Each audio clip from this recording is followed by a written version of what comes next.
Hi, I'm Bruce Weinstein, the ethics guy, and I write the ethics column for Business Week Online.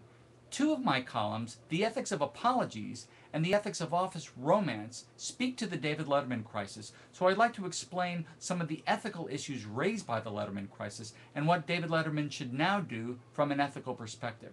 First of all, by his own admission, his behavior was inappropriate because it is wrong for a manager to have sex with an employee. After all, there's an imbalance of power that exists between the two, and even if the sex were consensual, it's still wrong. It harms morale, it may harm the reputation, the career prospects of the employee, the person with less power, and so even if two people are interested in having a romantic relationship, it's simply ethically inappropriate, and the best course of action is to simply avoid doing so. So by taking responsibility for his actions, by apologizing last Thursday night and last night, David Letterman rose to the challenge, and he did something that very few people in his position, quite frankly, have done so far, which is to take responsibility for his mistakes. So he's to be commended for apologizing to his employees and to his wife for his mistaken judgment.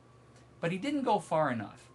After all, sorry is just a word, and it's empty unless it's backed up with action. So what David Letterman should do now is not only make it clear to employees of Worldwide Pants, his company, that this sort of behavior will not be tolerated again, that he will not engage in it. He should speak to managers across the country and encourage managers to avoid falling into the trap that he did, and to have a no tolerance policy for sexual relationships between managers and the people they manage. So Letterman really could be, quite frankly, a force for good, and he ought to take that extra step and prevent future kinds of situations like the one that unfortunately he found himself in.